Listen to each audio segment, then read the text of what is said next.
So good morning, everyone, and thanks for joining us today. You're here for the COHTAC Share and Learn called Simplifying the Kindergarten Oral Health Assessment, or COHA, data process. My name's Aubrey Kotick. I'm part of the COHTAC team, and let's go ahead and dive in. So you have a couple of funding and disclaimer announcements today. We are graciously funded by the Office of Oral Health, and all of the opinions and views of today are those of the speakers. As usual, this meeting is being recorded and will be posted on the COHTAC website and our YouTube channel. And afterwards, about a week later, we'll be sending out an email to all of you with all of the links that are shared today and any of the questions that you all had, including the slides and the recording. So you will all get that in about a week's time. And at the end of the meeting today, we'll have an evaluation survey, and we'd love for you to give us some feedback on how today went so we can keep improving these sessions for you. All right, so here is today's learning objectives and agenda. You'll note that today's webinar is focused primarily on the basics of COHA and COHA data entry into SCOHR, or the System for California Oral Health Reporting.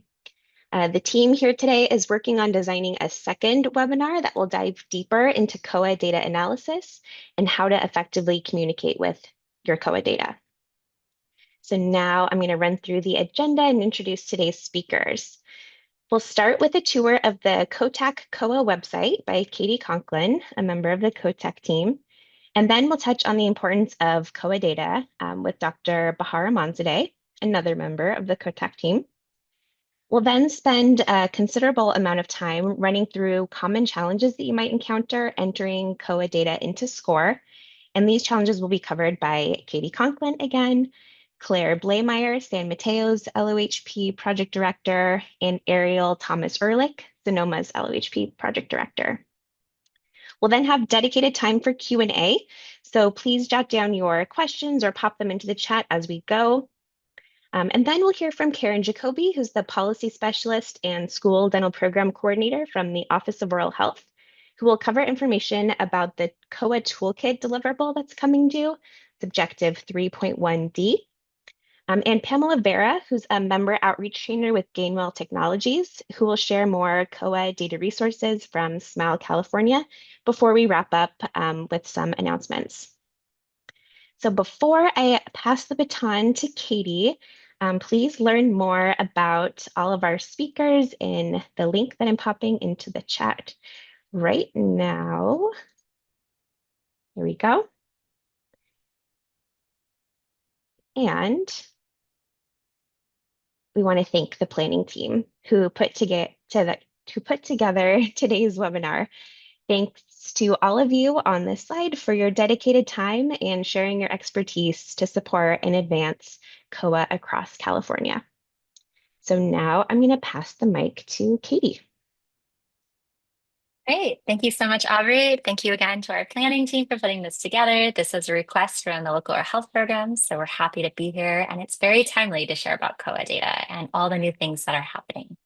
So Gustavo is going to share the homepage of our COHTAC site, and we're going to take you on a little tour. All right. Thanks, Gustavo. All right. There it is. All right. So let me show you the kindergarten oral health assessment page. So starting with the COHTAC homepage that you can see here, you can find the new COHA webpage by navigating to the top of the ribbons under our programs. Then scrolling down to school oral health programs and COHA. Here you will find the new school landing page that has programs across ages preschool to elementary schools. And then on the right-hand side, you can see the flyer from the Office of Oral Health on Missed School Days that comes in. We have more languages that are available now. So today we're going to focus on COHA. Great. So the Kindergarten Oral Health Assessment is an education code and law that requires all children entering school in their first year in TK, kindergarten, or first grade to have an oral health assessment by a licensed dental professional. The goal of the assessment is to check that children are healthy and ready for school. The assessment is free and takes less than 2 minutes to complete. Schools play an important role in the assessment by sending children home with a letter explaining the importance of oral health and how to enroll their children into an insurance plan.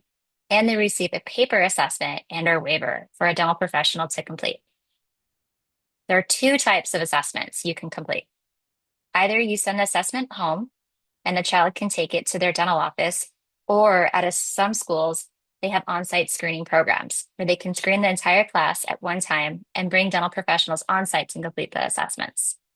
Whether the assessment is completed at the child's dental office or at a school screening, all assessments are returned to the school to be kept in the child's records. And this is where the data kicks in. Once you have the completed assessments, someone enters them into a statewide central database called the System for California Oral Health Reporting, which we call SCOHR. So we'll talk more about this today in our Share and Learn, about how to enter assessments and simplifying the data process. But for local oral health programs and schools new to the kindergarten oral health assessment, you can find the KOHA Starter Manual and Promising Practices here on the right-hand side of the KOHA webpage. And then scrolling down on the page, you can find the 6 steps to the kindergarten oral health assessment that match the KOHA Starter Manual. So taking a special note of step 3 that we will be talking about today, which is all about data. And then at the bottom of the page, there are templates and FAQs. So these are created by the School Workgroup Resource and Data Subcommittee, who are local oral health programs sharing their best practices, and many of them are presenting here today. Also to note, with the passing of AB 2630 in January of this year, TK is now considered part of kindergarten and counts towards the kindergarten oral health assessment. So to find out more about AB 2630, the California Department of Education and Office of Oral Health have developed new guidance and an FAQ that are also on the right-hand side of the screen. So for a full tour of the website, you can watch our new video that walks you through the KOHA webpage and the resources. All right, so next I'm going to introduce Dr. Bahar Amanzadeh to talk about the importance of data. Thank you so much, Katie, and good morning, everyone. I have the pleasure of introducing the importance of data. As you all know about it, I just want to ground us in why we're doing this talk and why are we talking about the KOHA when it comes to the data part of it. Next slide, please. So as you know, we, as public health practitioners, one of our main obligations is to communities. So to me, both as a consultant, as in my work in COHTAC, I really see identifying community needs and connecting children to care as being the #1 goal of KOHA. So that data at the personal level really helps us to identify the need, the urgent cares, and then depending on the capacity of the local oral health, conduct care coordination or at least referral to care. The second importance of these KOHA data is really having a platform to communicate with the schools and the school districts. If you have a good data and you have a good way of communicating that data to your schools and school districts, then not only they can see the level of the disease, the oral health disease in their schools, but also they can see the participation. And if the participation is low, then you're missing the opportunity really to identify those needs and provide access to care or preventive services if needed. So that's the second level of the importance that I see. The third is really using the data, the KOHA data, to guide your program priorities.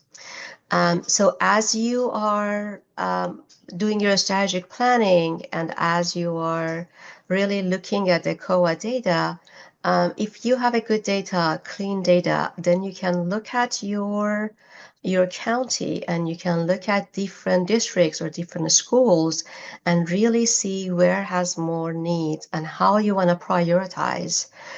If, let's say, if you were to have some school-based program, then you can look at that KOHA data and have that be another layer of information for you to plan your programs moving forward. And fourth is really using the data to support your advocacy efforts. And as you do that, then that could help you to also inform your funding proposals and get more funding and have more sustainable programs.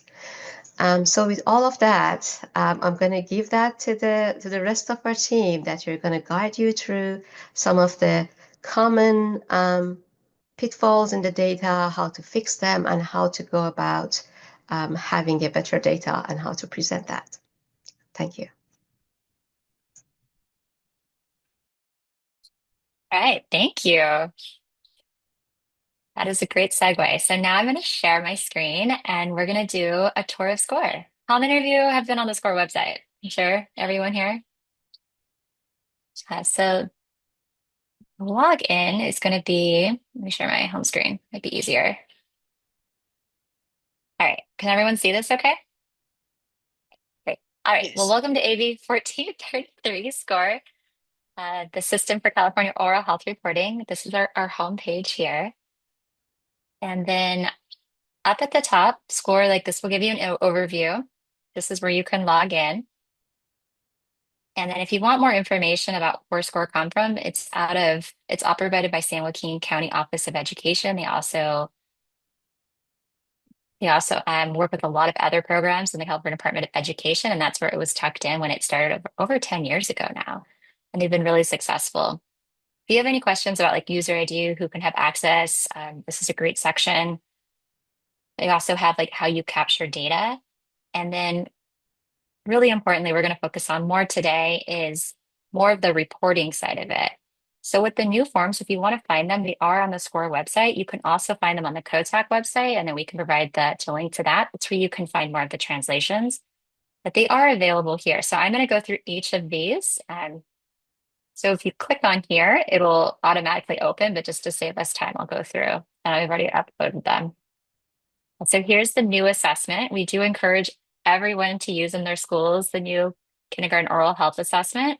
This was published by the California Department of Education, July 2022.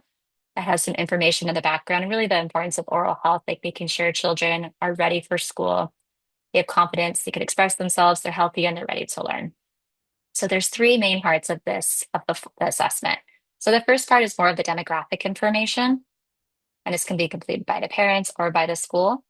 The second part is going to be filled by the dental professional, and this is going to identify if there's decay and then what the carrier's experience is. So is there visible decay or are there fillings present? And then there's three treatment urgencies. So the first is no obvious problems. The second is early dental problems. Maybe there's something you do want to refer this child to a dental home. And then the third is going to be there's pain, there's infection, there's swelling. We need to get this kid in immediately. So if you fill out section, the urgent care needed, they're also going to fill out section 3 of the form. And we're going to be going over this in the share and learn. And we do recommend that we get these forms back by the end of May, which is coming up. The assessment is now 2 pages, so you can print them front and back. All right, so then going to the waiver does look similar. It has the same first demographic page. And then section 2 now is going to be reasons for why you're not able to complete the assessment. And we're going to look at this later on the data side of it. And then the parent does need to sign here at the bottom.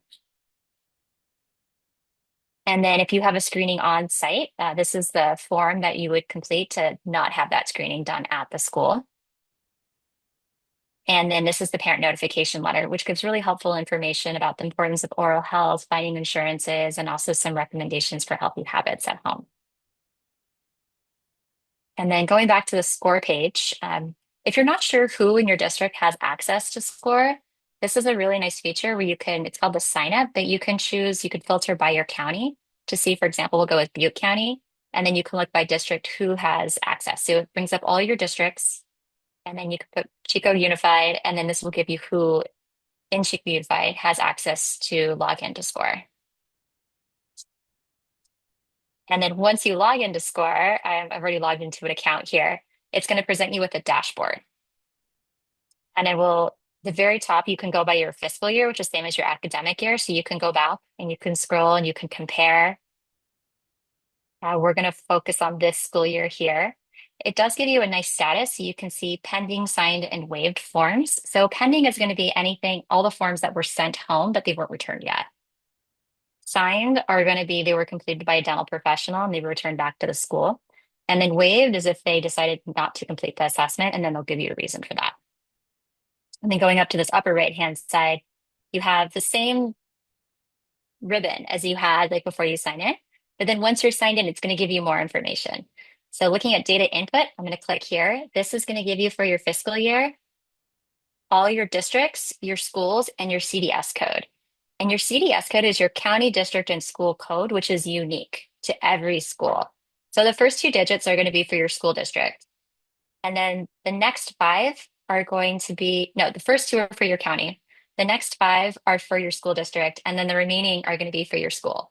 So this is a really quick way to look at your school and just make sure that it's correct. And then on the right-hand side, you're going to see actions. The difference between the check mark is going to mean like this is completed. So you're going to see the input form has already been filled out for this school here. Whereas when I go back, if you see there's a pencil, this hasn't been filled out yet. So this is all going to be zeros. So it's kind of a nice visual that you can go through and see like who's put in their data and who hasn't. And then going back up here, it's also going to give you a section. So if there's anything you need to fix, it'll flag and you'll be able to see it here. And then there's also an area if you want to go through and upload all your data in one go. They have what's called a schema. And this is, I'm going to click on this here. This is going to give you the schema for the new forms that I just shared starting in 2022, 2023.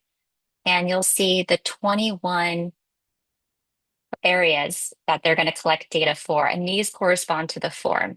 So next, I'm going to show you a really great tool that was developed by the Resource and Data Subcommittee to help you track all of this as you're going out to the schools. And then if you do have some of those legacy forms, there's the traditional schema here. But this, when you look at it, is going to, hope you can still see my screen, is going to look like this when you download it from SCOHR. So it's going to give you that first row, which is going to give you more of the variable. So example, total POA is going to be total proof of assessment. And then you can put all your numbers in below. The trick is to always save this as a CSV file. And then when you're ready to upload it, you just delete this first row. And then it will automatically populate back into SCOHR. So when I go back here, I want to upload my schema, this is the file that I downloaded right here and I just showed you a sample of. If you go to choose, I'm not sure if you could see this on my screen, but it'll let you choose from your desktop or one of your folders to upload that CSV file. And then you'll hit this upload button right here. But the big question is always, how do you track all that information? But we'll get there in just a few minutes. Another feature is if you want to see what users, you can go to the user tab up here and it'll give you the name, the username, and you can go through and edit using the pencil. And then the help is really nice. The feature, they have a user manual that's really helpful. And also in the help center, if you have some questions, the help center, like they give you a subject. So for example, if you have questions about forms and data input, you can click on this and it will say my CSV file won't upload, for example. So you can click here and it will give you more information to help you. So this is a really helpful tool as you're going through. SCOHR's put a lot of time into this. And then we also have another training that's coming up on SCOHR's providing in May. So we'll be sharing that at the very end. And let me go back here. And yeah, so I'm going to pause there and stop sharing my screen. And then we're going to transition more into the challenges and how to overcome them.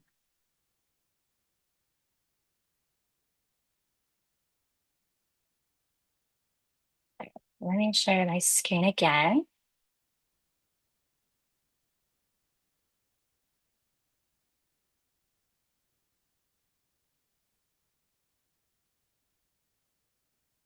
All right, can everyone see this okay? Looks good? All right, Yes, so this is, would it be possible, Katie, to make it a little bit larger? It's hard to read the text. yeah, let me show you. How is that? Great for me, thank you. All right, yeah. So this is the data input form. This can be found on the COHA webpage under step 3, and then we can put a link into the chat. There's multiple tabs down here. We'll just start from left to right. So this is the instructions, just kind of an overview of how to use it. And there's even an instructional video available. This is all fake data. So I know there's names here, but I've just made this up. So this is the COHA data entry worksheet. So this takes everything that you're uploading into SCOHR and puts it in one Excel tracking sheet. This is brilliant. So you could go through at the very first row. You can put your name of your school district in. You can have your school available.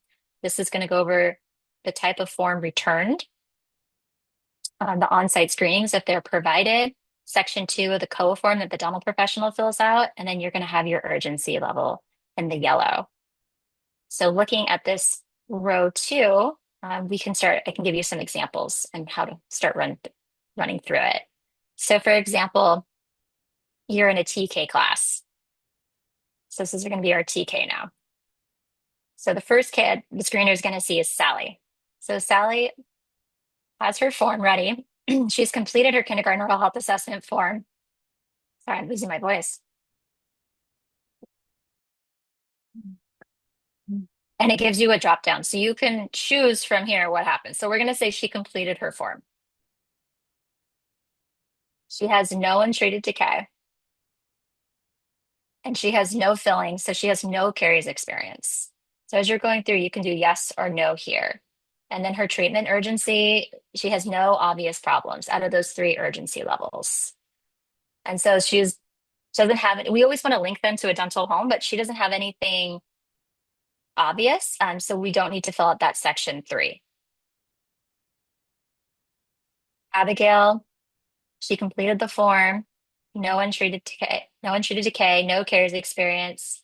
But we are recommending maybe an early dental care is recommended. Maybe she has her first molars that are coming in and she could be ready for sealants. We have Martin. He completed his form. No untreated decay, no caries experience, no obvious problems. All right, so then we have Katie here. She completed her form. Yes, she has untreated decay and there's caries experience. So anytime you have untreated decay, you're going to have caries experience. But in this case, the untreated decay, maybe there's an infection, there's swelling, the child's in pain. So this is going to be urgent dental care is needed. So then it's automatically on the form going to populate in yellow. It's highlighted here for column H. So parent notified, child has urgent care. Yes, the parents were notified. The follow-up appointment was scheduled. Now the dental care needs, did they receive treatment? This is like the school doesn't know. So it does give you options for yes, no, or don't know. So the next kid, John, completed their form, untreated decay, and has caries experience, no obvious problems. But then for Claire here, the waiver was signed, so unable to find a dental office accepting dental insurance. So because the waiver was signed, there's nothing else to track. We weren't able to screen this child. Now, example, we have Jeremy, who completed the form, doesn't have untreated decay, but has a caries experience. And this could be if they have fillings. So if they have a composite, if they have an amalgam, and they're seeing a dentist, they are being seen. So there's no obvious problems found. And most likely they already have a dental home. Here's a child that had a waiver, couldn't afford, another waiver, couldn't find time. A waiver cannot go get to the dentist, more of transportation. Here's a child, now we're still in TK. He completed the kindergarten oral health assessment, no untreated decay, no caries experience. And you can just see it's such an easy way to track, especially now, like with TK, like you can know if they were a TK when they were screened or when they were kindergartners when they were screened. Here's an example down here, the waiver other. Another one where none was returned, so they didn't return the waiver or the kindergarten oral health assessment. Here's a TK class, so we have Bill here. So these are going to be your urgent here. So yes, untreated decay, caries experience, yes. Urgent care, but they're not sure if they've called the parents or if they've made the appointment or they've had the treatment completed. So once you tabulate all of this, you go through, then you have your next sheet. So your SCOHR data input form format. And this is going to look just like it does up in SCORE on the website. So in column C, this is automatically going to total everything for you. So you're going to see 28 kids, total number of students eligible for an assessment was 28. Number of students presenting proof of assessment. So 18 assessments were turned in. And you can see the difference is 10. There were 10 waivers that were filled out, or they were waived at the school. You can put any notes on the columns to the right here. And then total number of students who were found to have untreated decay, carries experience, and then it will break down the urgency level for you. And then this is going to show you out of those that needed urgent care, which we had 3 from this screening. Ideally, these would all be 3. So you can see some notes over here because we want everyone with urgent care to be followed up with, to have an appointment, and to complete their treatment. But this gives you an idea of like how well you're tracking the children.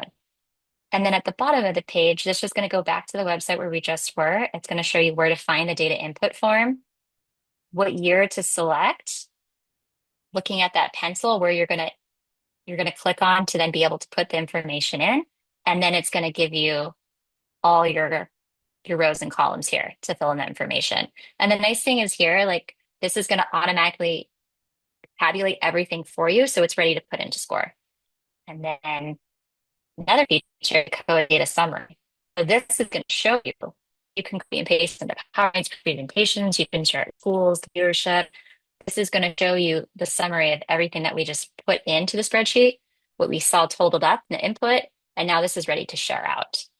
So this breaks down even now your percentages. So 64% of the kids returned an assessment, 29% completed the waiver, and 70% like didn't return it or complete it. And then it'll show you, which is really nice, is our school, we had a lot of caries experience here. So you can see 44% of caries experience, 28% had untreated decay, 17 had urgent dental needs, and then this is an area to work on, so the follow-up to care. So this is a really great tool. I really thank the resource that can be creating this. And I'm going to go ahead and pass it on to Claire. That is going to share now, once you're in SCORE, you can pull the report, the summary report, and then how to clean up the school list. Great, thank you, Katie. I hope you my internet might be. Can you hear me? Okay. I'm gonna share my screen and go back to where in SCORE to find the summary report that Katie was referencing. So if you go back to your SCORE database and then go to reports, you'll click on summary report. You'll find the school year that you want to get the summary report, and you'll click download. So I've already downloaded it here, but there's a lot of questions in the chat about this. So what I'm gonna show you is, for just my particular county, because I think this might be helpful, what originally was in my summary report, and then how we needed to clean it up to be accurate. I hope that's helpful. So let me know if you can see this. Can you see this spreadsheet? Not right now. Okay, let me reshare. Thank you.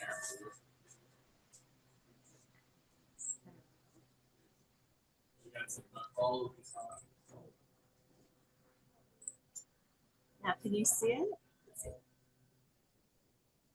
Yes. Okay.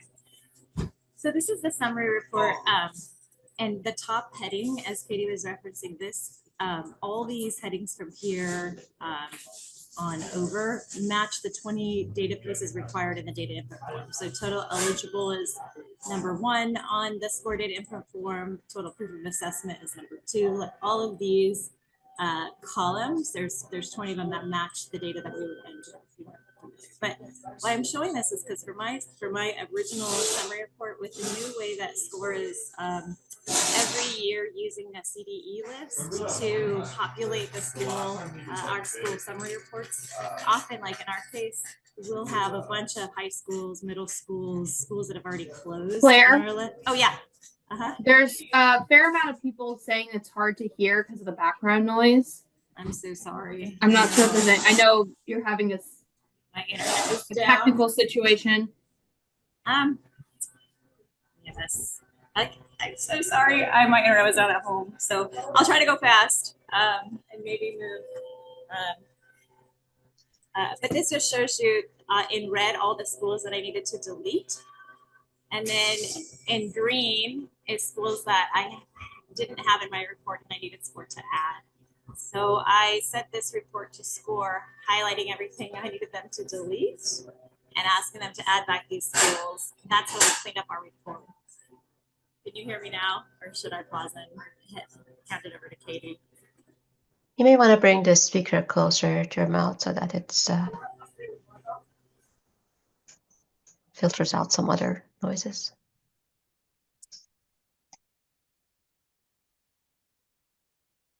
Just to clarify a little bit about what Claire added, and she had a spreadsheet there that was color coded. Many of you in the chat indicated that there were challenges around middle and high schools being added to your document, and so into your SCOHR list. So Claire highlighted for SCOHR. She put that spreadsheet together that added all of the high schools and middle schools that did not have TK, kindergarten, or first graders, highlighted them in red. In green, Claire added the sites that she added the sites that were missing. So schools that maybe needed to be added that weren't there, that had those grades. And that's what she was showing. So I know, Claire, you mentioned someone might have to step in. So I know. Yeah, sorry. Is it better now? No. A little bit, yeah. At least for me, yeah. But I'm seeing Jennifer shaking her head. No. Okay. Well, Katie will take it over. I'll put it in the chat. I was also showing middle and high schools that have to be deleted. So I'll let Katie take it from here. All right, I'll do my best. Let me see. Is it in the chat yet?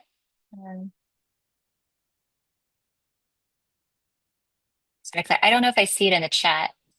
Oh, I think we'll just have to move on. I think we'll just have to move on to the next section. I can try to like write out my section later. I'm sorry, I had internet issues at home. That's okay. If you can hear this, basically you have to clean up your SCOHR summary report, and the way that worked for me was to highlight for SCOHR all the middle school, everything that needed to be deleted, delete it, everything that needs to be added.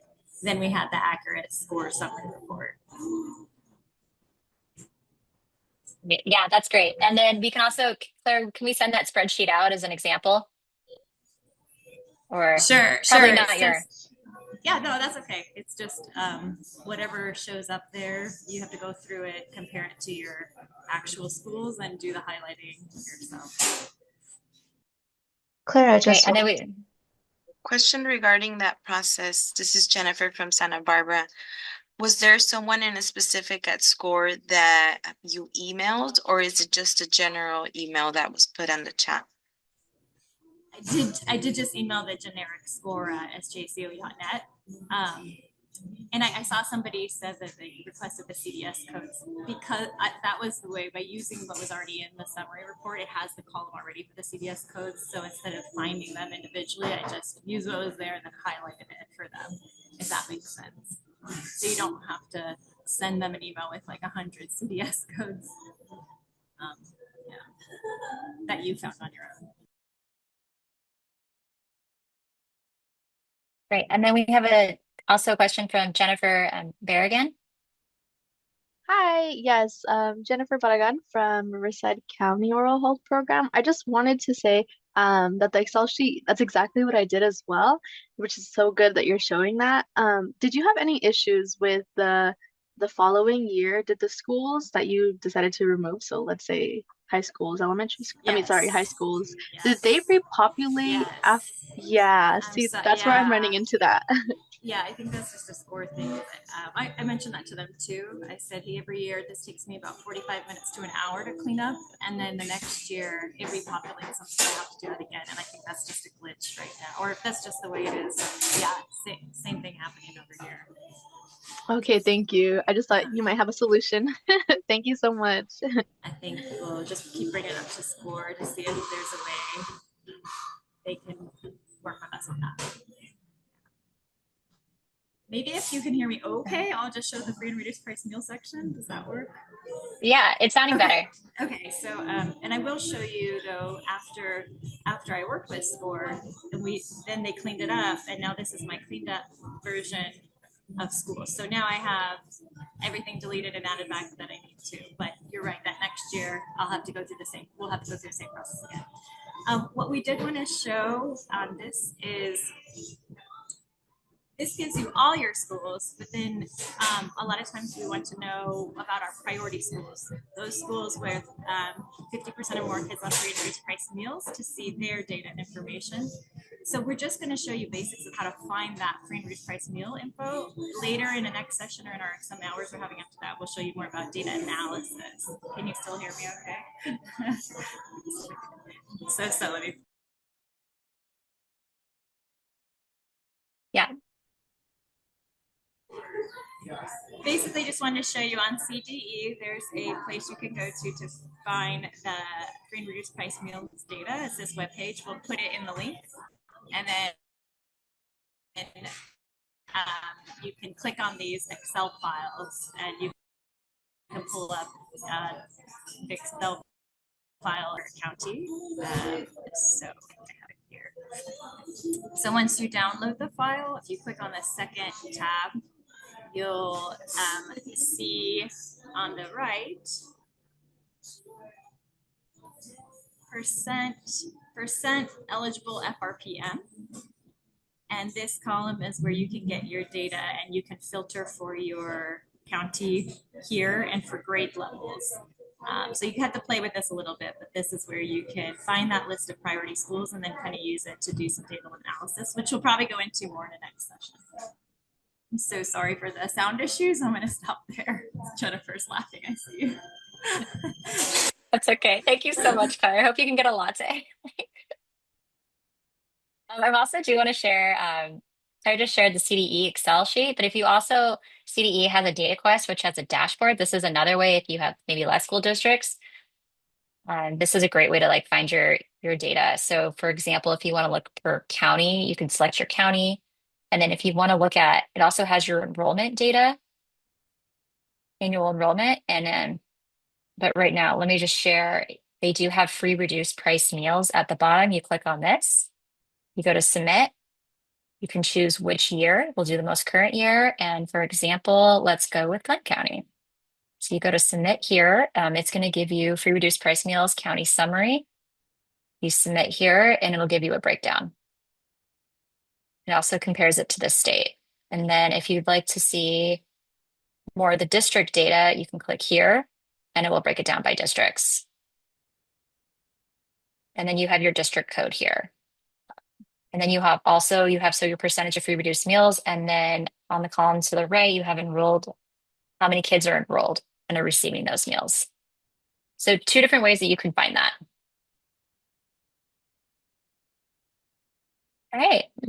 And then next, we're going to pass to Ariel, who's going to share about section 3. Thanks, Katie and Aubrey, for sharing the slides. So we go to the next slide. So here we're going to talk about that section 3 that Katie mentioned in her overview. Section 3, again, are for the urgent referrals. As shown in the form, although not on this slide, it's for children who have pain, infection, swelling, or soft tissue lesions. So often we'll ask children, are you in pain? And often there'll be multiple cavities. You'll see swelling, abscesses, those sorts of things. Here's a picture here on the left of what a urgent referral, or what we refer to as a class 3, could look like. If that's the case, then this section should be filled out. If the parent was notified, if their school is aware of a follow-up appointment happened, and if the child received the treatment at that follow-up appointment. I will tell you, sometimes we've noticed with some urgent referrals, it can take more than one appointment. It can be required that they have to get surgery under anesthesia because the tooth needs to be, or teeth need to be removed.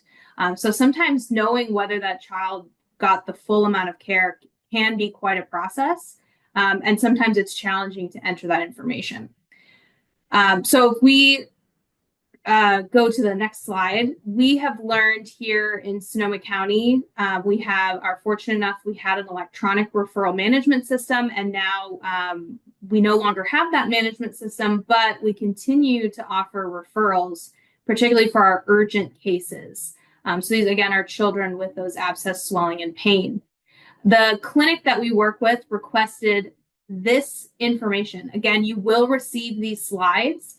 So don't feel like you got to take pictures, write this down really quickly, moving on to the next slide. But this information is what the clinic needs in order to schedule an appointment with that parent. We continue to have a bi-directional communication between the school and the clinic to provide this information on what happens if the child was able to be seen and care was received.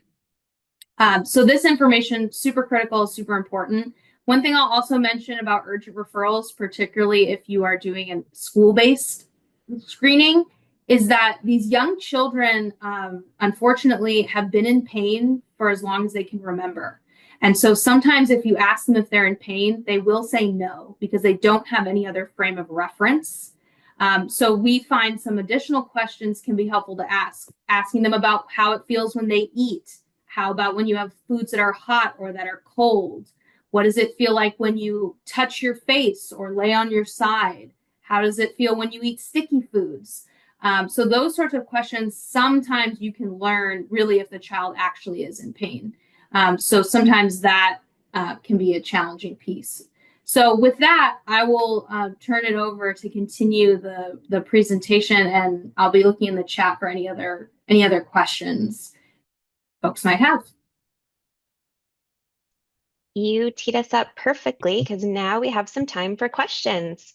So any questions that were in the chat, I've captured them and we'll talk about them now. And we have until about 11 before we'll continue on with the presentation. So I'm going to look up the questions that I've already seen in the chat that we haven't answered yet and pose them to the team. I'm going to go ahead and stop sharing. Okay, so one question from Kimberly. Don't we need an MOU or to notify parents if names or identities or demographic information is being shared as part of the report? Can I share a little bit about what our school does for that? Because we actually do share information with the clinic. You saw that slide I just went over. That's all the information we share with the clinic. And that includes their name, phone number, age of the child. So the school district, and I'll see if I can pull it up and put the link in the chat, in their parent handbook actually puts a paragraph in the parent handbook about this partnership, and that if your child is identified with having untreated decay, then their information would be shared with this local clinic. And parents can opt out at any point during the year, but if it's considered a passive consent because all the communication is HIPAA and FERPA compliant. And so that, and they're not obligated to get care at that clinic. So that's how our district does it. And I'll see if I can find it, their parent handbook, and put it in the chat so people can see that language.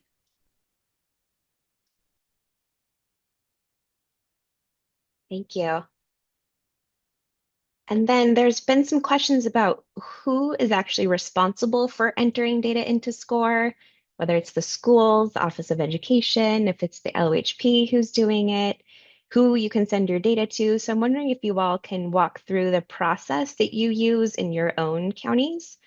And then Katie, maybe an overall guidance to this question.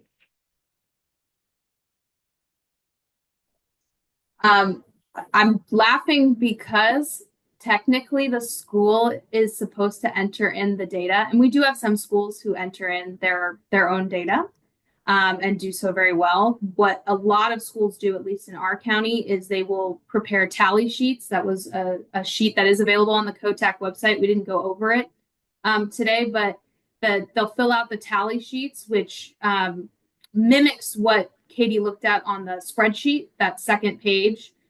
They'll send us that, often is handwritten. They'll email or fax it to us, and then we as the LOHP enter it in on their behalf. We generally enter in school by school rather than preparing a bulk entry. Just has to do with the number of schools that we have in Sonoma County compared to others. So that's how we do it, but many different places do it differently. Thanks. And I see Claire's responding in the chat. It depends on the schools and districts to figure out the process that works for them. There are some COHA workflows that she will link. And we also have this, I think, Katie, on the COHTAC website. Is that right? Okay, great. Marina, go ahead. Hi, everybody. Good morning. That's been the main issue for us because as many other school districts, San Francisco School District is, understaffed, overworked, like in the a budget deficit and struggling. So their pushback around data entry has been, well, the legislation requires us to collect data, and we collect data.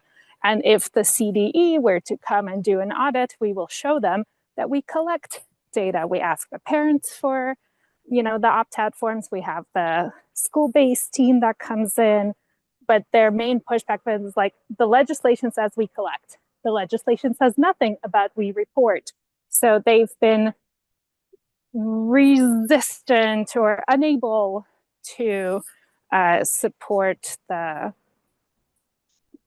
data reporting portion, like not even like even to the point where like, oh, it's great, other LOHPs are getting spreadsheets that they then enter into SCOHR. We're unable to even get that. So it's been a bit of a barrier, and any like suggestions or clarifications about the actual legislation and what the school districts are required to do, or like, is there a different understanding or interpretation of the legislation as written, would be helpful. Yeah. Katie, do you want to respond? Yeah, I agree. So we created the RVA Learning Collaboratives to kind of help with this data process because it is a big question on kind of who does it. And so through building relationships, really understanding your communities, what the capacity is, especially the environment and how our environments are changing so much, it really becomes more of a conversation of like who is going to do it and how they're going to do it, and like building out that process together. So there's no one way to do it. I mean, it is always nice when it could stay within the school, but it just depends on the what the capacity is.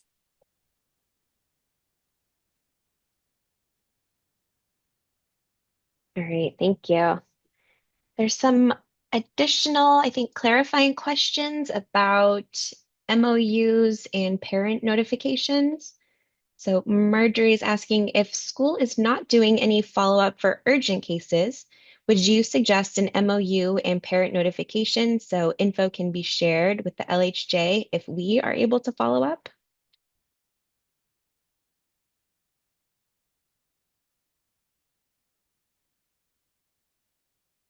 It's an interesting question.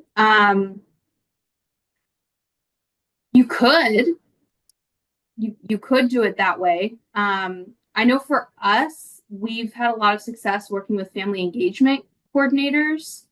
And then we found that about 90% of the kids who were considered urgent care were eligible had Medi-Cal or were uninsured.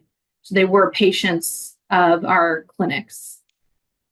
I mean, I don't see why you couldn't. Generally, for us, when we did the e-referral, the big concern with the school with giving us information was that it was HIPAA and FERPA compliant. So we had our privacy officer confirm that through our systems.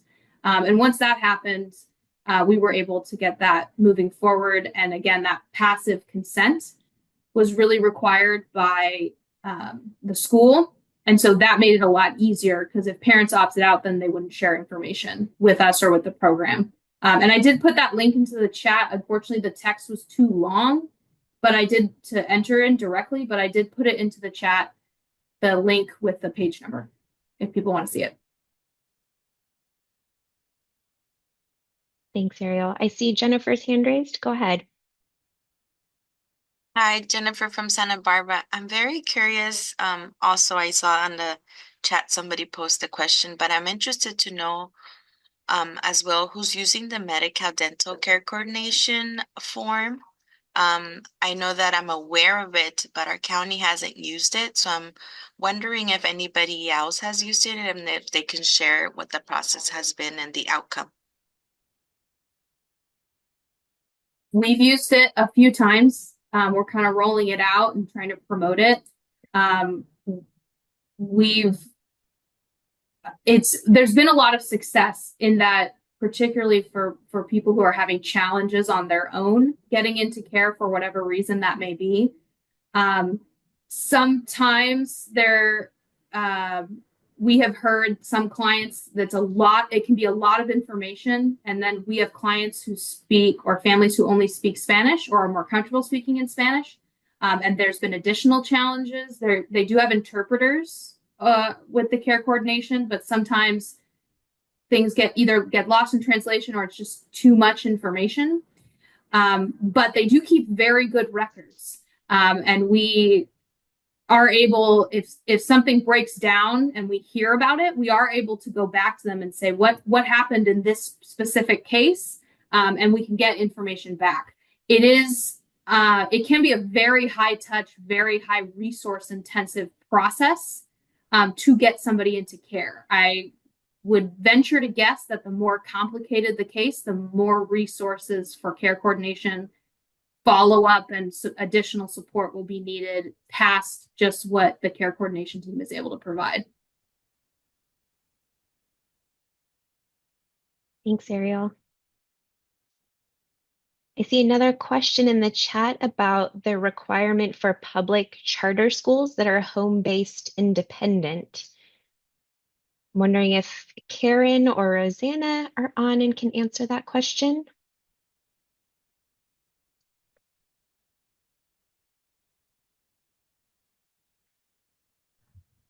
Rosanna, I would have to defer to Rosanna about that. I know that she has a lot more knowledge on that than I do.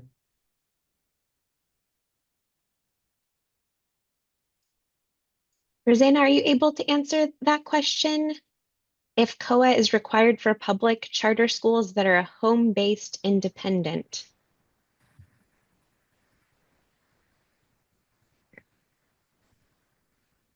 And if not, we can take this question and follow up afterwards.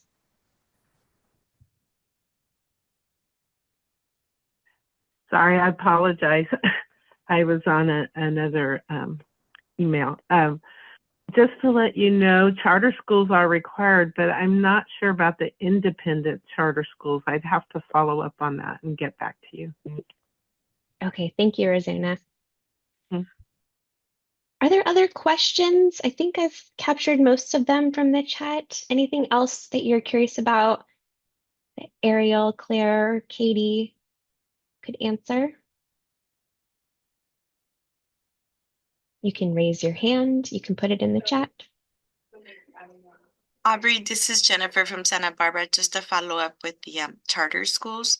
I know that last time I asked Katie that question and we couldn't find any language on what we were looking at. So I'm just very interested if it is mandatory for them if the language can be shared so that we can share back to those charter schools. That would be helpful for Santa Barbara County. Thank you. Yeah, absolutely.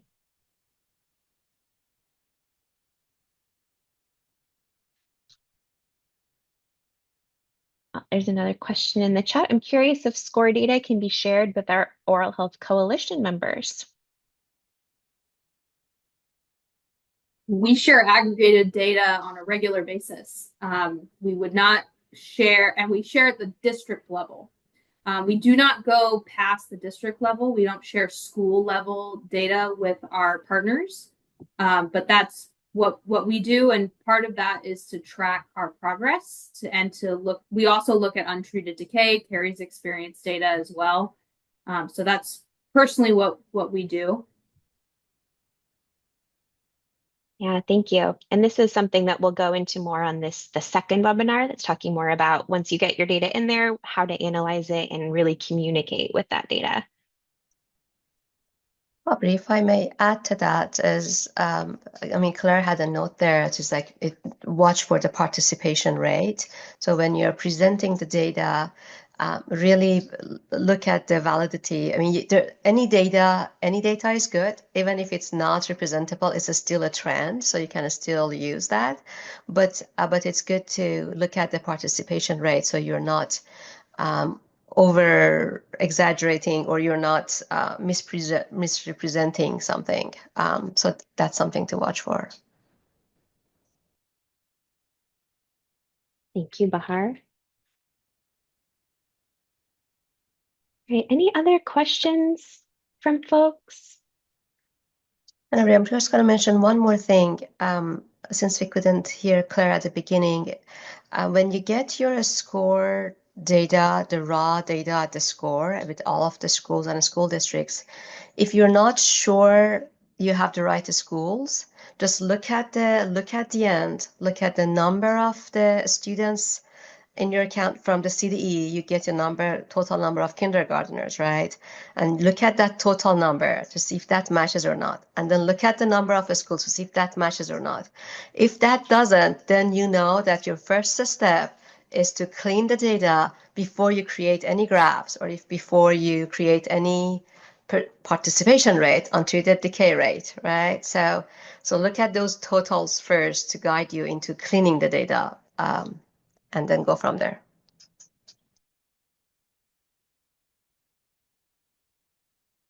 Thank you. One more question about data cleaning. Are there any duplication of data being catched and cleaned?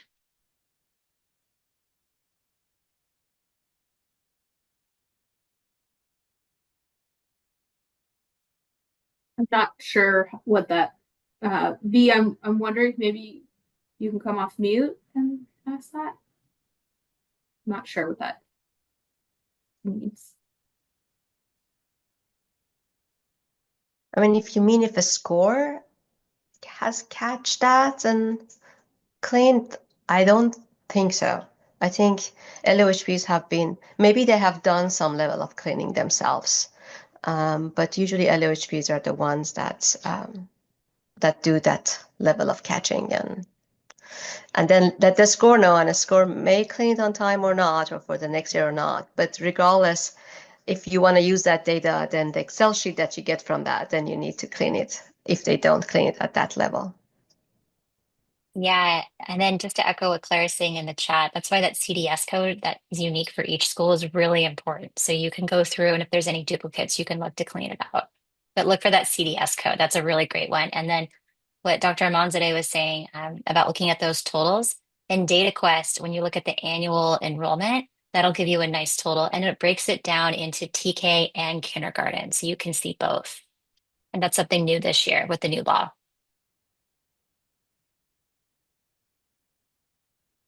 Katie, this is Rosanna. I Oh, yeah. know there was a question, what is the law regarding who reports? I put in the chat the part from the law, which is kind of nebulous, but school districts are required to collect it, but the County Office of Education is the one that's actually supposed to report it, because they're to give the County Office of Ed their data. So, but it also says they're encouraged, so it's not they're mandated, but they are encouraged to report the data to the SCOHR, or to the system designated by the state dental director, which is SCOHR. So I think that's where schools are coming from. It doesn't say mandated.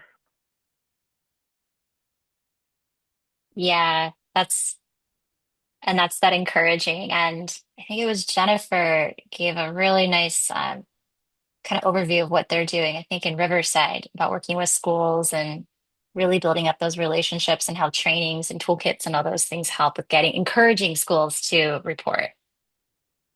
Yeah, so thank you, Rosanna, for that language. I'll just add, for us, the best encouragement for screenings to get done is that we have clinics who are willing to take their urgent cases, or clinics who might be willing to see kids who have untreated decay.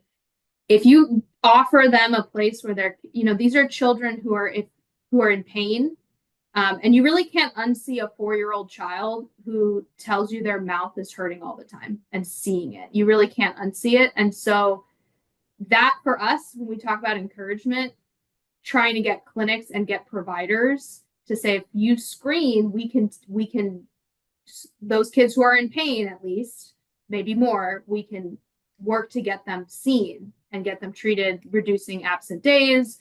And then ultimately, a lot of people who get into work with schools don't, they want to support children and they don't want to see them in pain. So I know that is easier said than done. And certainly we can't do that at every school either. But I'll just to indicate that's where we've seen more success is when we have that offering.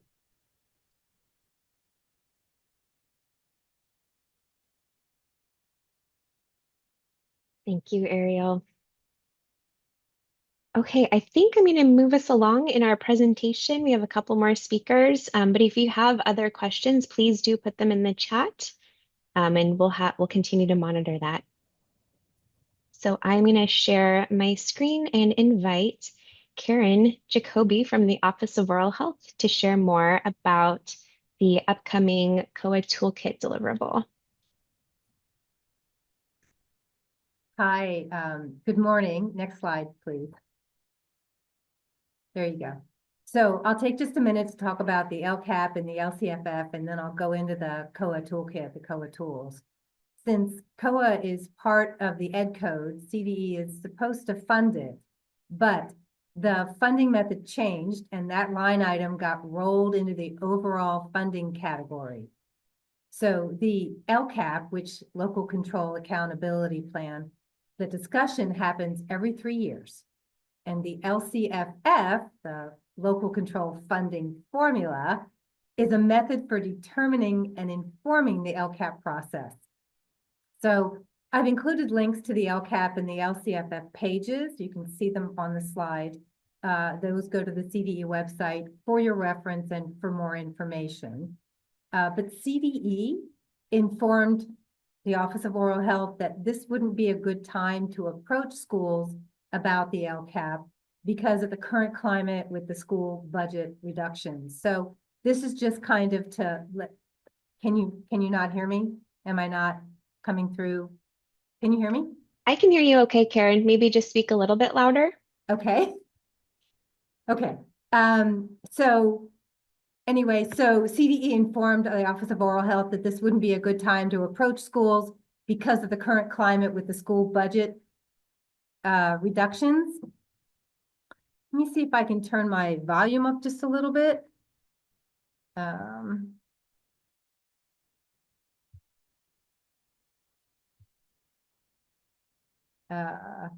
hang on just a minute.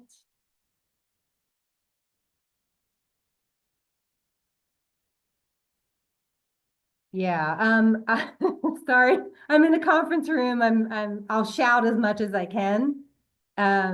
We can hear you just fine, Karen. I think it might be something on Michelle's end. Okay, Yeah, thank you. Go ahead. So let's go to, so this is slide 1, and the work plan deliverable 3.1.d. So Katie already went through the, I think it was Katie who went through the KOHA website or the KOHA toolkit area. So can we go to slide 2, please? Next slide. Okay, so these are some of the tools that we'll talk about.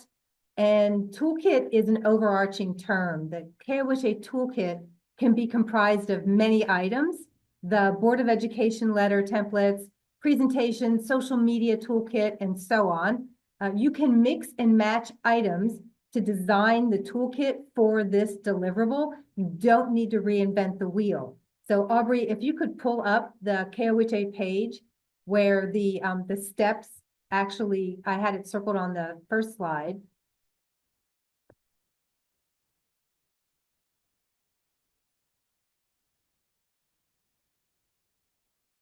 It always takes a minute.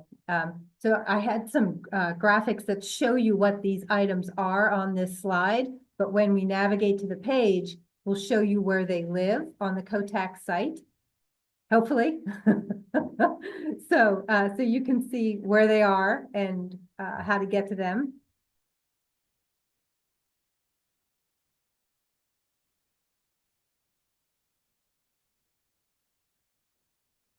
Here we go. So the communication, so this is the BOE letter, and you can see over to the right-hand navigation, the editable KOHA. So these are presentations. And then if you scroll down, you can see the social media toolkit, which was created by Children Now. Thank you so much for that. The presentations, planting the seeds for educational success. And scrolling down even more, there are talking points, additional KOHA resources. So these are some of the elements that are already on COHTAC that you can use for your deliverables for 3.1.D. Yeah, can you go back a page and show where the, yeah, thank you, exactly. So when you scroll down to this page at the bottom where the KOHA steps for completion, yeah, this would be under step 6, which is communication. So when you click there, you would go over to the page that Aubrey just showed you, and it has all of those elements in there. Okay, so I have one more slide. Go back to the slide deck really quickly.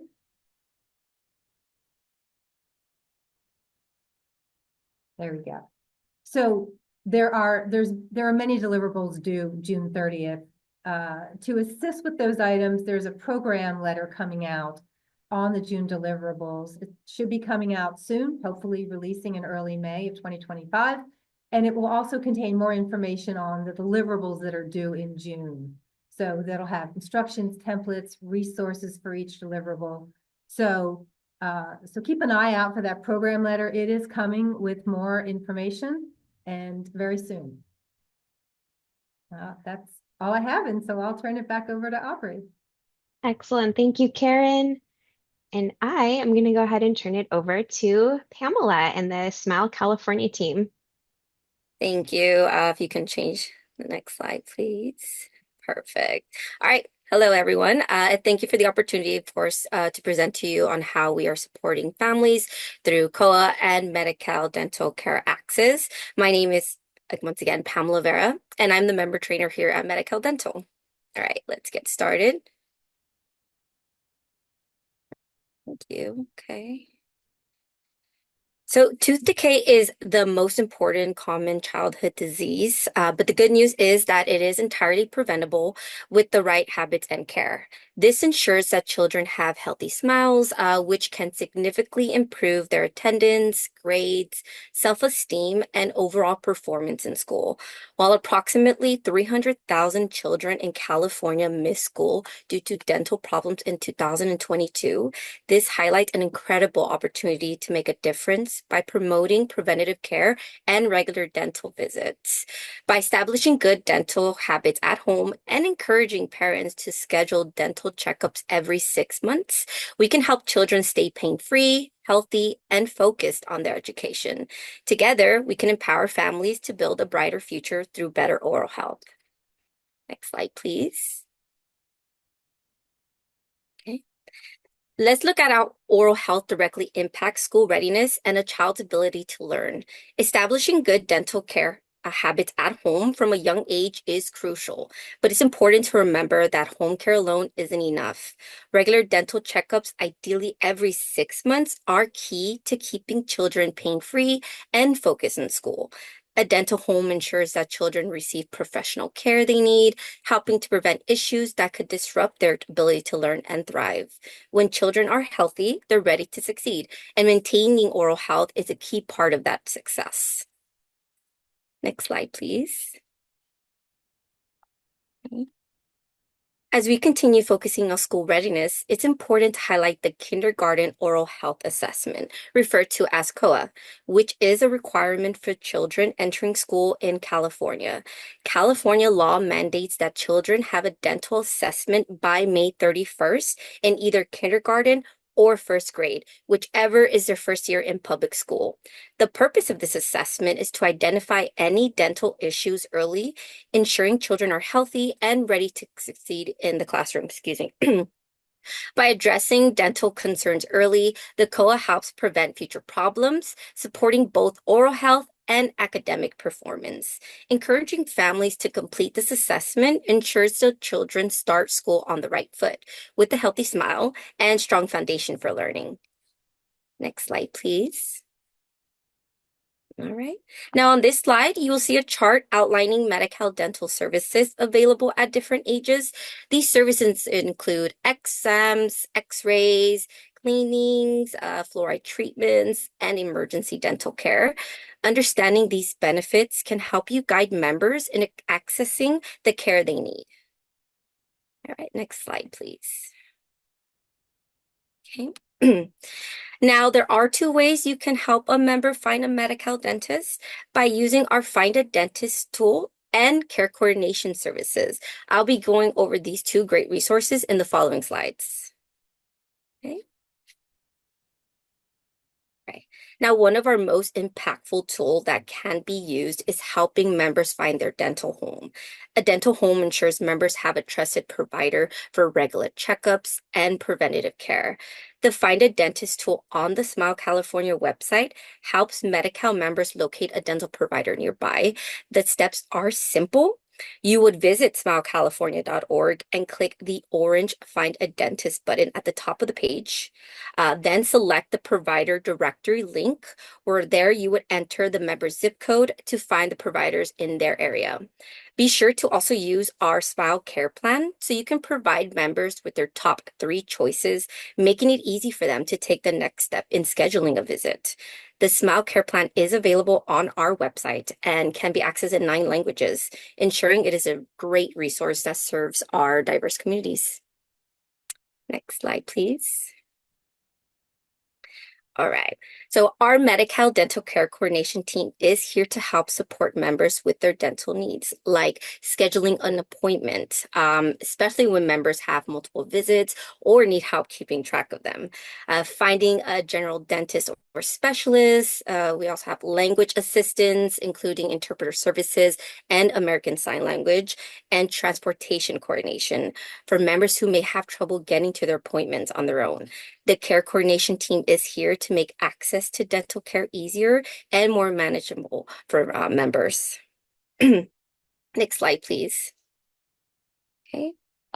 Care coordination can be completed by the family member, such as a legal guardian, a parent, or dental providers. If you aren't able to complete the care coordination form and the member needs dental services, you can also call our telephone service center at 1-800-322-6384, who are available Monday to Friday from 8 a.m. to 5 p.m. Okay, next slide, please. All right. Now that we reviewed the essential dental services available to children, let's connect these services to an important aspect of a child's development: school readiness. Oral health isn't just about keeping teeth healthy.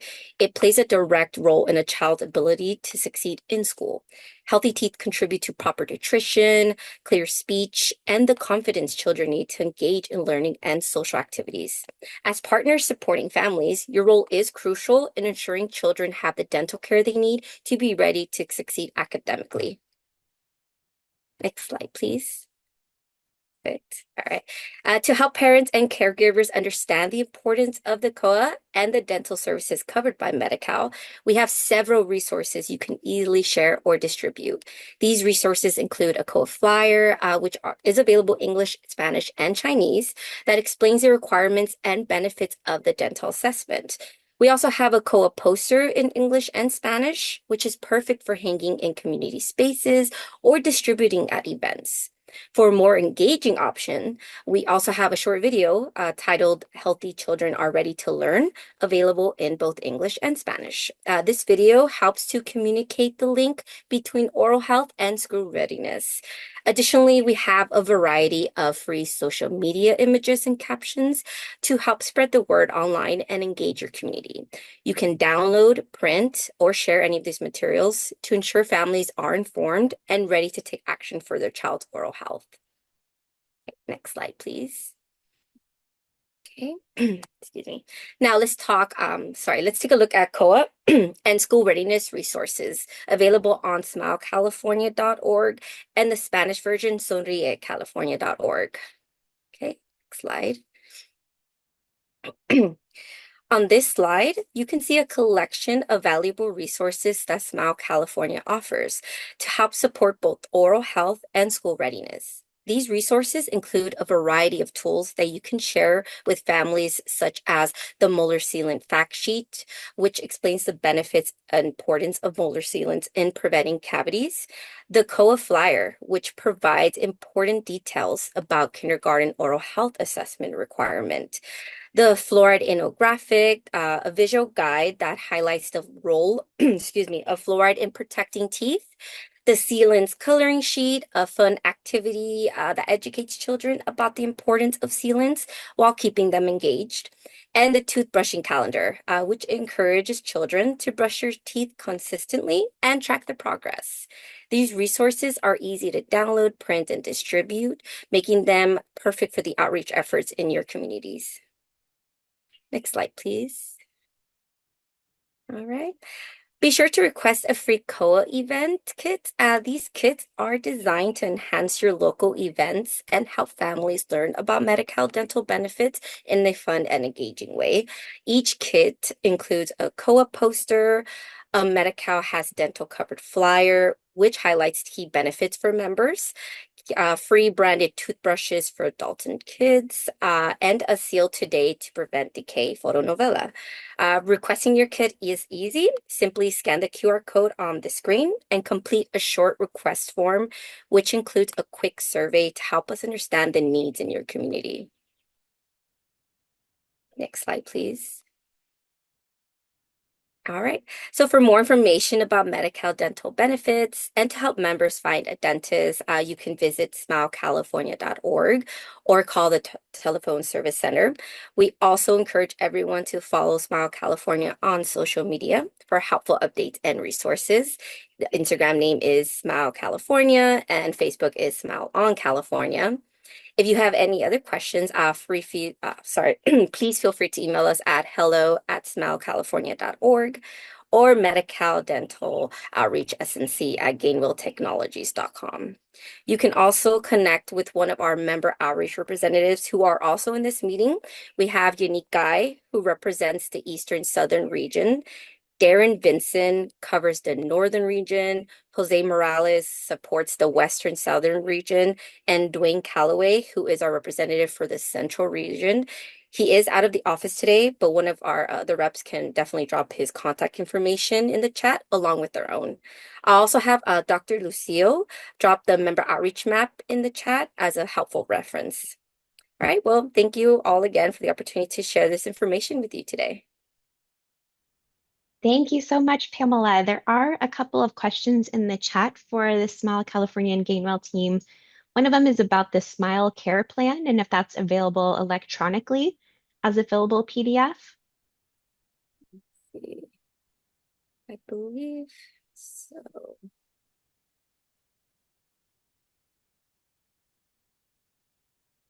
Sorry, one second here.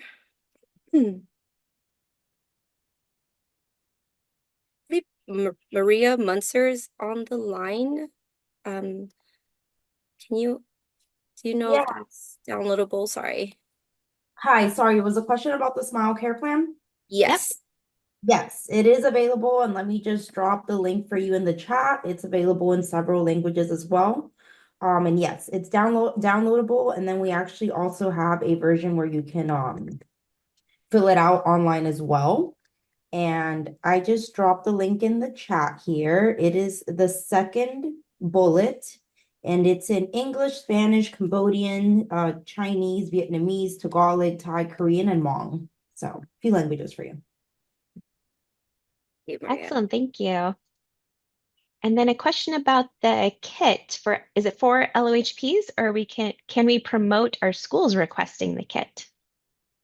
It's for local health departments, rural health programs, schools, and select nonprofit organizations. So yes, definitely encourage any schools to also request the kit. And Lauren Lamprey should have dropped in the link so it's easier for you all to submit your kit request.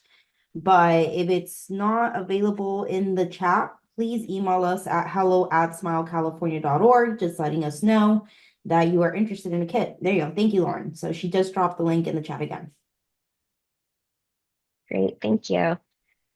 And then there's a question about if there's a maximum amount of printed material that you can provide an LOHP. They love the materials, but don't have a budget for printing. We totally hear you. Everything available on smilecalifornia.org is available to print and download yourself. We do offer materials, especially because our representatives, can't be everywhere across the state. So if you just provide us a little bit of information, for example, how many materials you're interested in, how many attendants, the demographic, when your event will be taking place, we're more than happy to consider your request, and we get back to you in no more, I'm sorry, than like about 2 business days. And technically, like we do cap it, but we have been able to provide various and lots of materials to organizations up to 500 if needed. So you just give us a little bit of information and we'll be more than happy to run the request by our team. Thanks, Maria. Ariel, I see your hand is raised. Go ahead. Yeah, thank you. I'm wondering if the number of KOHA toolkits, I'm sorry, I'm having some camera challenges. If the number of KOHA toolkits that can be ordered is based on per school, or if it's based on the district amount. We have the reason I'm asking is we have a larger school district in Sonoma County that does school-based screenings and may be interested in a KOHA toolkit per school. But I just don't want to let them know you can order one for every school if it's not the case and it's by district. So if you could clarify that, I'd really appreciate it.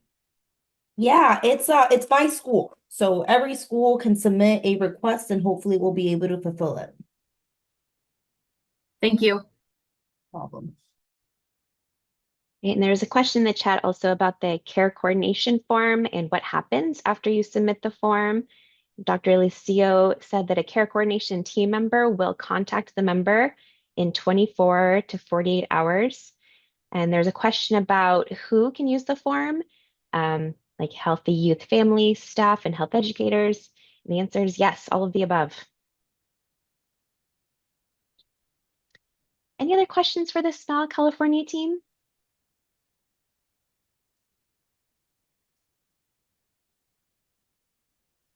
I have one question, Aubrey, if that's okay. Go ahead. I was wondering if the care coordination is closed loop referral, meaning that would you follow up to make sure that they made it to the first appointment at least, or is it more of a referral?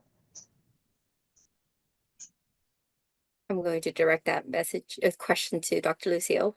Yes, that's looped in. So yes, there is follow-up for the care coordination with the team. So there's a detailed tracking of that member. So yes, the answer is yes. And if the care coordination team feels that it needs to be moved to the case management team program, then it will do so. That's great. And just to follow up on that, Dr. Lucio, then if let's say if LOHP member of a school nurse filled out that form, can they be updated to where the case is? Can they be in the loop if they have any question? Once it goes to the care coordination team, that's a HEPA. So that would only be between the care coordination team and the member. Now, the member can certainly let the referring person know, or if they make let's say, schoolhouse nurse, the person that's going to be doing the intermediary for all those services, then that can be done as well. But that needs to be kind of a process that needs to be done initially as they move through that process. Yes. Great. Thank you. All right, thanks everyone. If you have more questions for the Smile California team, please do pop them in the chat. They're still here and able to answer them for you. I'm going to go ahead and run through a few short announcements before we wrap up today's webinar. So the first one, you've heard of this before. I'm just reminding you that of the adding TK to KOHA guidance, that we're now defining kindergarten as this 2-year period, which includes TK and kindergarten. And you'll be counting TK with K in SCOHR, and you won't be reporting it separately. And then there's a request to indicate the grade level of the child on the KOHA form. It's circled right there, either TK, K, or first grade if that applies. And someone already asked this question, but the KOHA forms have been translated into 6 languages, and you can find them on the COHTAC KOHA forms page. Those 6 languages are Spanish, Chinese Simplified, Chinese Traditional, Korean, Tagalog, and Vietnamese. We covered a lot today, and the team who presented earlier, Katie, Bahar, and Claire, are offering to hold an office hour on this topic of KOHA data support and entry into SCOHR. So you can bring all of your questions for that team. They're holding that office hour on Wednesday, May 7th at 3 p.m. And I'm going to drop in a link to register here. Again, you'll get this link after the webinar, but it's there if you want it. You can also always email the COHTAC team and we'll connect you to someone who can help. SCOHR is separately hosting their own office hours, and I alluded to this a bit in the chat also. They held 2 on Tuesday of this week, but they're holding 2 more on Tuesday, May 20th at 11 a.m. or at 12 p.m. And the SCOHR team will be there to answer any questions about accessing and using SCOHR, what it means to be a participating or a non-participating district. You can answer any questions that you would normally send to the SCOHR at sjoe.net email address live with the SCOHR team to get your questions answered. So those are coming up as well. We also have a Slack LOHP workspace, and we have a separate KOHA channel. So if you are a member of an LOHP and not on Slack, email us to join, and we can show you how to get to that Slack channel to ask your KOHA questions. Separate from KOHA and a little bit more expansive than that, Objective 2 for those LOHPs is all about school-linked and school-based dental programs. And our COHTAC team hosted School Open Hours, which is a cohort-based learning collaborative to really dig in deep on implementing your school programs. We're pivoting that to be more of like an open office hour situation. And so there will be one hosted on Wednesday, May 1st at 2 p.m. For any questions that you have about implementing Objective 2 of your work plan. So if you're interested in joining that, I'm dropping the link in the chat here for you to join us. This is led by Dr. Bahar Amanzadeh, who you heard from earlier today, and Erica Hagstrom-Dossi, who's the Smile Keepers Director in Tuolumne County. We also have a separate channel in the Slack workspace, Objective 2, so you can also post your questions there or email them as always. And then for those of you who are joining us in Sacramento on May 15th, I just want to send a reminder to submit that 2-minute survey that'll help us tailor the day's agenda to meet your needs. And if you have any changes to your registration, please contact us as soon as possible. We do have a wait list set up because we are at capacity. But if you're unable to join us, then we can open up a slot for someone else who is interested in coming. And as always, you can email us at oralhealthsupport@ucsf.edu. And that's all I have today. So I am going to stop sharing. Aubrey? I see Rosanna. Yeah, go ahead.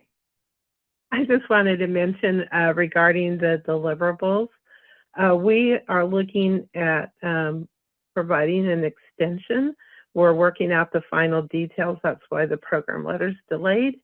So hopefully you'll be happy with the directions and the extended timeline, but more to come. Thank you. Thanks, Rosanna. We're at time, so I'm going to go ahead and drop the link to share your comments in today's Share and Learn there. I'm also going to launch an evaluation poll that should be popping up on your screen so you can tell us a little bit more about how today's Share and Learn went. That's all we have for you today. So thank you for joining with us, and we hope you enjoy the rest of your Thursday.